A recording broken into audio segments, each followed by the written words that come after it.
स्वागत है आप सभी का हमारे चैनल पे। और आज जो हम लोग फोकस कर रहे हैं वो हम लोग बायोलॉजी का हम लोग टॉपिक को कवर कर रहे हैं। बायोलॉजी में हम लोग देख लेंगे ब्रांचेस को, कि बायोलॉजी में जो ब्रांचेस हैं उसको क्या बोलते हैं हम लोग। जैसे कि मान लीजिए आपको किसी जीवित जानवर का या मृत जानवर के स्टडी करते हैं तो उसको क्या बोलते हैं हम लोग, जूलॉजी बोलते हैं। और इस तरह के प्रश्न जो है पीसीएस में अधिकतर पूछे जाते हैं। ठीक है, और चलिए हम लोग शुरू करते हैं। देखिए पहला क्वेश्चन क्या है, जंतु विज्ञान जिसको इंग्लिश में जूलॉजी बोलते हैं, इसके स्टडी को क्या बोलते हैं। जंतु विज्ञान अध्ययन करता है, मतलब इसके अंतर्गत हम लोग क्या स्टडी करते हैं, तो इसके अंतर्गत जो है जीवित और मृत जानवर होते हैं उसके बारे में स्टडी करते हैं। तो ऑप्शन सी हो जाएगा यहाँ पे। आप लोग एक्सप्लेनेशन पढ़ सकते हैं जिनको जरूरत है, बाकी नहीं है तो वो लोग देख सकते हैं सिर्फ वीडियो को, जीवित और मृत जानवर। फिर यहाँ पर देखिए, यहाँ पे मैच करने के लिए बोल रहा है, तो पक्षी जो है ऑर्निथोलॉजी से संबंधित है, मतलब पक्षी का अगर आप स्टडी करते हो तो ऑर्निथोलॉजी बोलेंगे उसको। पर्यावरण इकोलॉजी से सारे को जानते हैं इसको। जीवाश्म जो है आपका पेलियो बायोलॉजी। और वंशानुगत तो आप सभी जानते हैं, जेनेटिक्स। और इसका एक्सप्लेनेशन यहाँ पर दिया हुआ है, आप लोग देख सकते हैं। और पीडीएफ को हम टेलीग्राम पे शेयर कर देंगे, हमारी जो टीम है उसको इन्फॉर्म कर दिया जाएगा कि सारे पीडीएफ को शेयर कर दिया जाए। ठीक है, और फिर देखते हैं फूलों का अध्ययन। देखिए स्टडी ऑफ फ्लावर क्या होता है, तो ये होता है एंथोलॉजी। ठीक है, स्टडी ऑफ फ्लावर क्या होता है, एंथोलॉजी। और ये झारखंड पीसीएस के एग्जाम में 2003 में पूछा गया था। इसके जो एक्सप्लेनेशन यहाँ पे दिए गए हैं, आप देख सकते हैं। कीटों के वैज्ञानिक अध्ययन को क्या बोलते हैं। अगर आप कीट के बारे में स्टडी करना चाहते हैं ना, तो उसको बोलते हैं एंटोमोलॉजी। ठीक है, एंटोमोलॉजी। और बाकी सारे ऑप्शन के यहाँ पे दिया हुआ है, आप लोग स्टडी कर सकते हैं। निम्नलिखित में से कौन सा विषय जो है जनसंख्या और मानव समुदाय महत्वपूर्ण आंकड़ों के अध्ययन से संबंधित है। देखिए जिस सब्जेक्ट में हम लोग जनसंख्या के बारे में और मानव समुदाय के बारे में अगर हम लोग पढ़ते हैं, स्टडी करते हैं, तो उसको बोलते हैं जनसांख्यिकी, जिसको बोलते हैं डेमोग्राफी। क्लियर है। इसका जो है और भी विस्तृत जानकारी के लिए आप इसको एक्सप्लेनेशन को देख लीजिएगा। विभिन्न सांस्कृतिक और वैज्ञानिक विवरणों के तुलनात्मक अध्ययन को क्या कहते हैं। देखिए सांस्कृतिक अध्ययन, ये क्वेश्चन इंपॉर्टेंट इसलिए लग रहा है क्योंकि कल्चर को लेकर काफी जो है हमारे देश में चर्चा है, कल्चर को प्रिजर्व करने का। तो इसको जो बोलते हैं इथनोलॉजी। आप लोग इथनिक का नाम सुने होंगे ना, जैसे एथनिक वेयर पहनते हैं, ठीक है, जैसे ट्रेडिशनल हम लोग पहनते हैं, उसी तरह संस्कृतियों का, कल्चर का स्टडी को बोलते हैं एथनोलॉजी। एथिक्स में तो हम लोग मोरल बात करते हैं। और ठीक है, आप लोग यहाँ पे एक्सप्लेनेशन देख सकते हैं।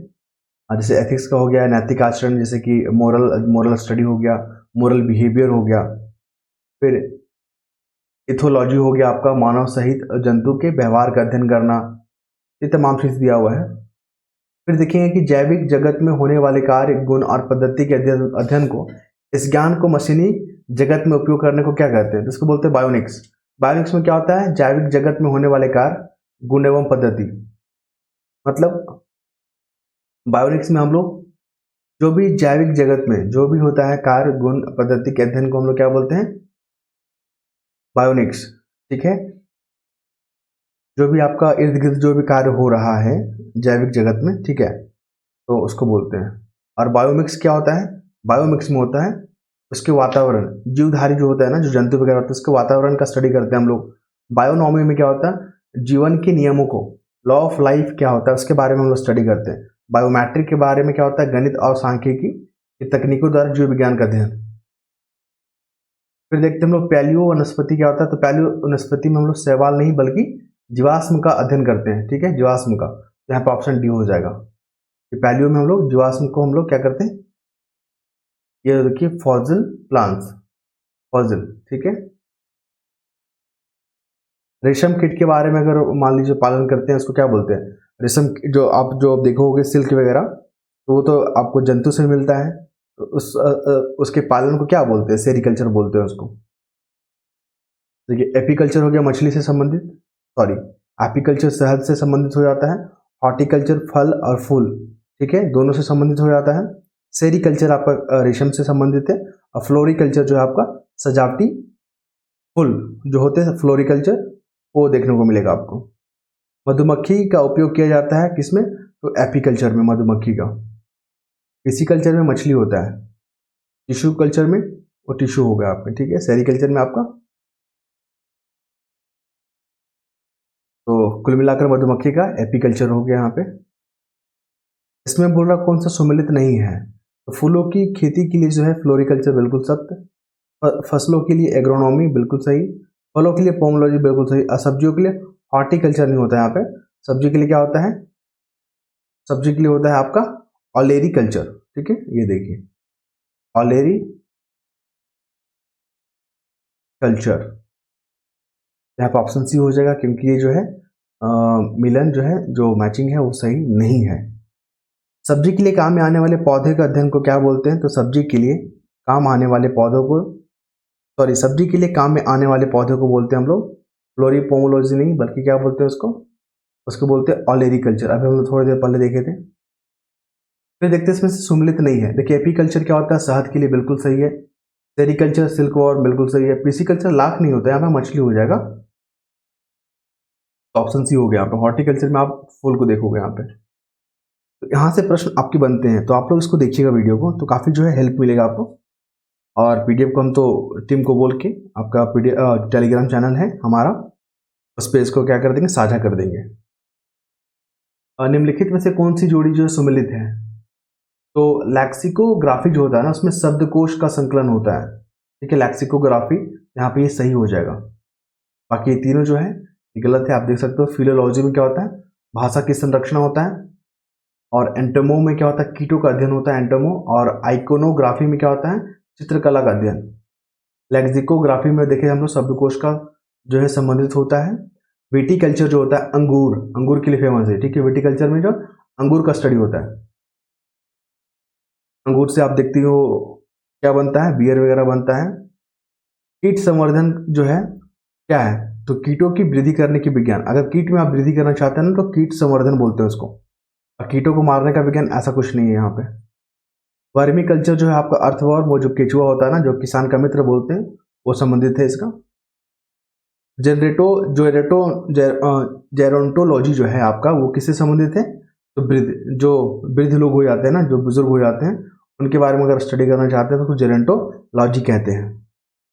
जेनेटिक्स में क्या देखते हैं हम लोग, जेनेटिक्स में हम लोग देखते हैं अनुवांशिकता, ठीक है। हेरिडेटरी और विचरण वगैरह जो है सब्जेक्ट हम लोग देखते हैं जेनेटिक्स में। अब डीएनए से इसको कंफ्यूज नहीं होना है, डीएनए का स्टडी को कुछ और बोलते हैं, लेकिन जेनेटिक्स में क्या होता है, हम लोग हेरिडेटरी देखते हैं, अनुवांशिकता या विचरण देखते हैं हम लोग यहाँ पे।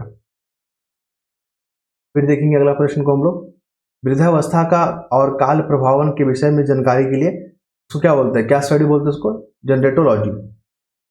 फिर देखेंगे हम लोग वृद्ध होने की प्रक्रिया के अध्ययन को क्या कहते हैं, जनरेटोलॉजी। देखिए कितना बार क्वेश्चन जो है रिपीट हो रहा है। पैडोलॉजी में क्या होता है, पैडोलॉजी जो है निम्न वैज्ञानिक अध्ययन से संबंधित है। पैडोलॉजी में हम लोग मिट्टी के बारे में पढ़ते हैं। अस्थियों का अध्ययन को क्या बोलते हैं, ऑस्टियोलॉजी बोलते हैं, याद रखिएगा इसको, ठीक है। ऑरोलॉजी में क्या होता है, पर्वत का अध्ययन, ऑरोलॉजी में। सेरोलॉजी में क्या होता है, सीरम वैज्ञानिक का अध्ययन, मतलब ब्लड के बारे में पढ़ते हैं, सेरोलॉजी। और जियोलॉजी में हम लोग क्या होता है, पृथ्वी के आंतरिक संरचना के बारे में देखते हैं हम लोग।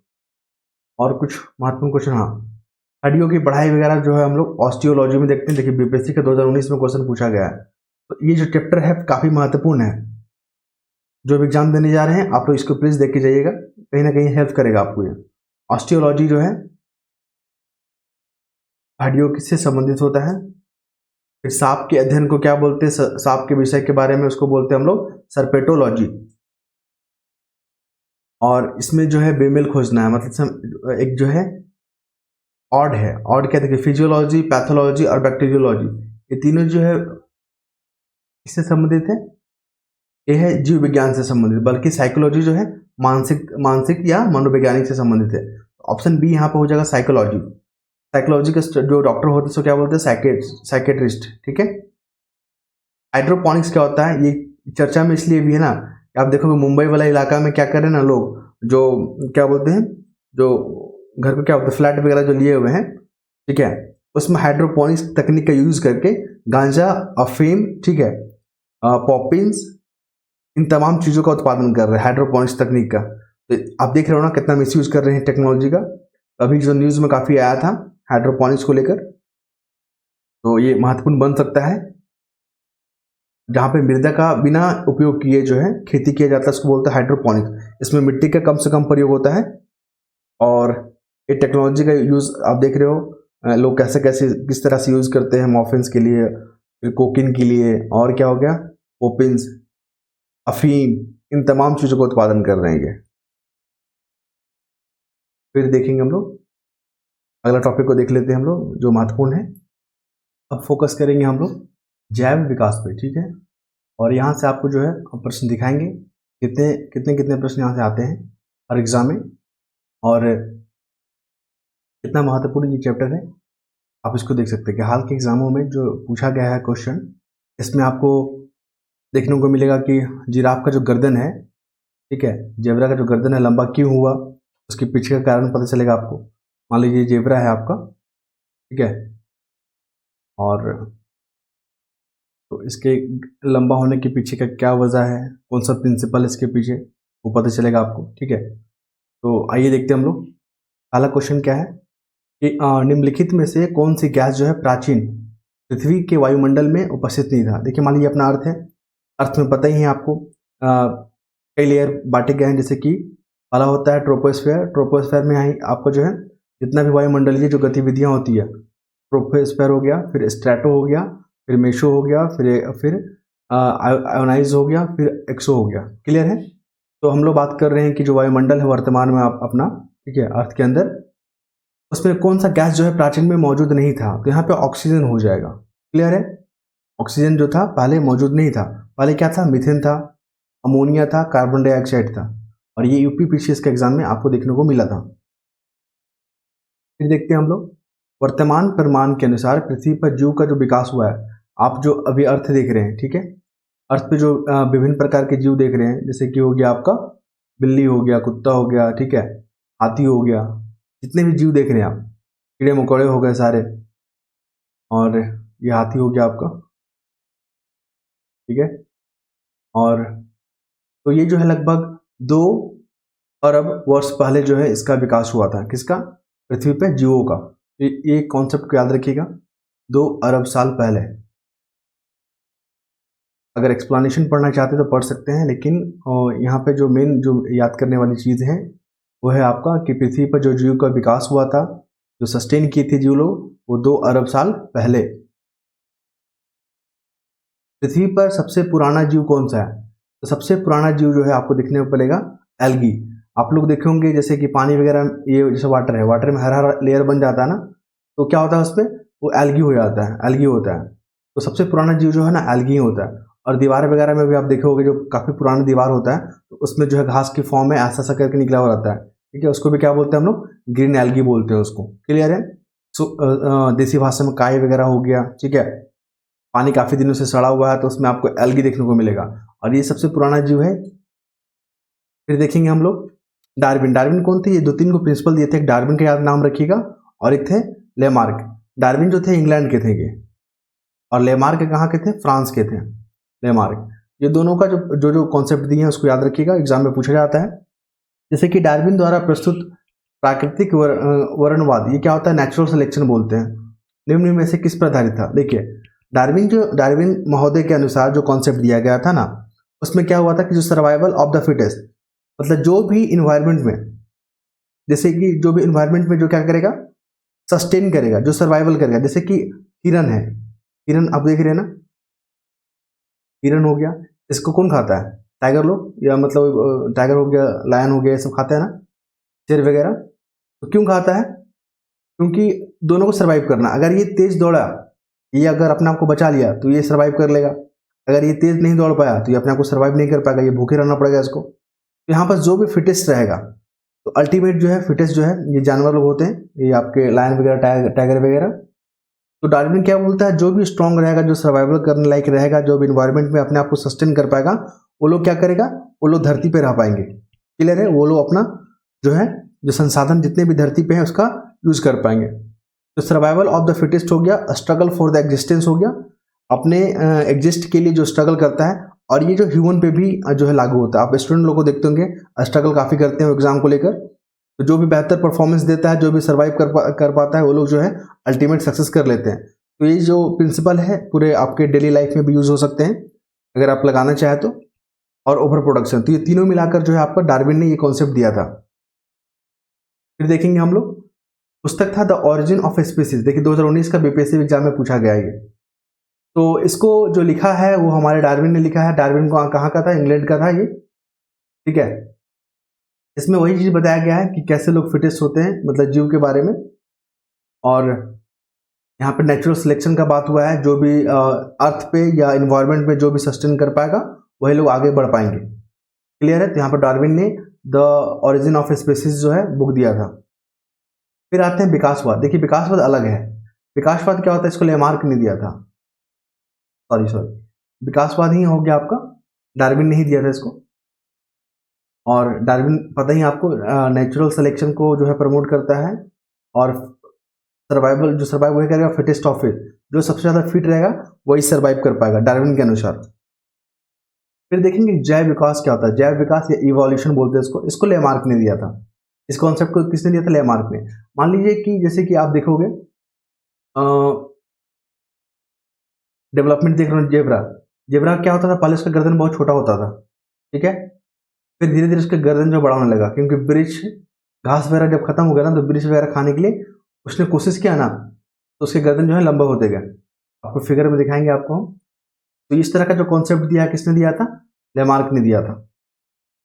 और इसके द्वारा पुस्तक लिखा गया था फिलोसफी जूलॉजिक, याद रखिएगा। फिलोसफी जूलॉजिक जो पुस्तक लेमार्क के द्वारा लिखा गया था 1809 में। फिर एक देखते हैं म्यूटेशन क्या होता है। म्यूटेशन क्या होता है? इवोल्यूशन में एक कॉन्सेप्ट आता है म्यूटेशन। आपके जीन में अगर अचानक परिवर्तन हो गया उसको बोलते हैं म्यूटेशन। और इस तरह का कॉन्सेप्ट दिया था डी व्रीज ने, ठीक है, याद रखिएगा इसको। और यहाँ मैचिंग दे रहा है, तो आपको पता है म्यूटेशन जो है आपका डी व्रीज ने दिया था। तो यहाँ पर हो जाएगा ए का 4। ए का 4 कौन सा है? बी नंबर, ठीक है। और डार्विन ने कौन सा दिया था? विकास का सिद्धांत दिया था, बी का 3। बी का 3 हो गया। और उसके बाद सी का 1 हो जाएगा। एक जीन, एक नई परिकल्पना जो है बीडल ने दिया था। और जैकब जो है आपका ऑपरेशन अवधारणा हो गई है, ठीक है। तो आप इसको कॉन्सेप्ट को याद रखिएगा।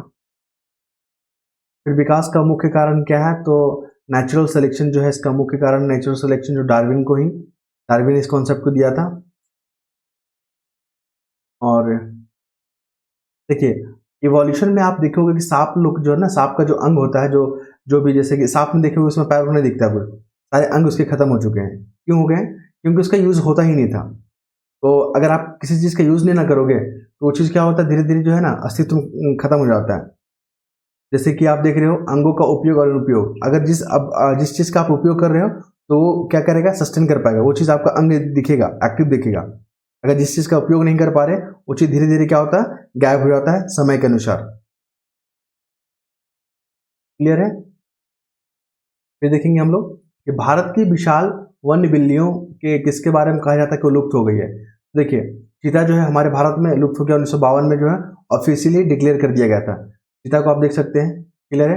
अभी हम लोग अफ्रीका से मंगा रहे हैं इसको, चीता को मंगा रहे हैं ना अफ्रीका से। और अफ्रीका से कौन सा कंट्री? अफ्रीका का नाम्बिया हो गया और दक्षिण अफ्रीका हो गया।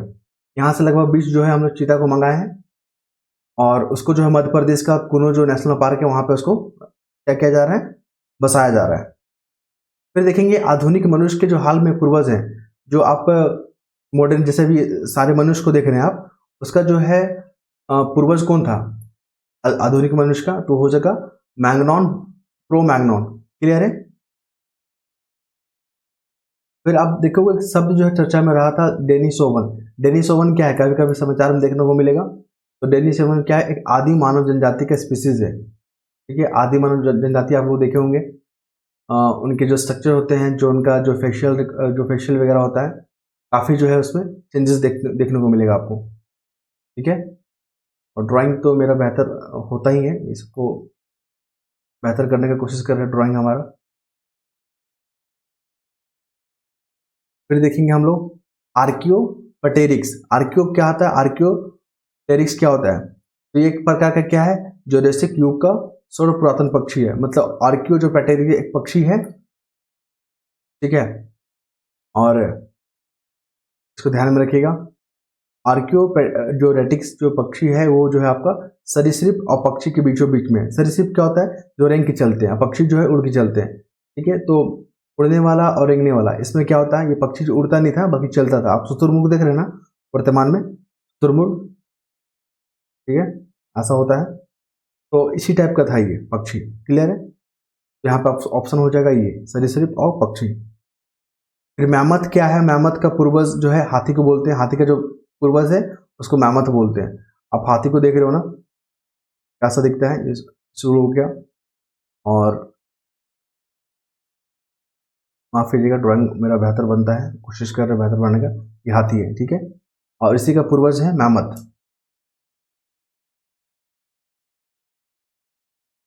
डायनासोर अगर बात की जाए तो डायनासोर जो है मेसोजोइक सरीसृप है।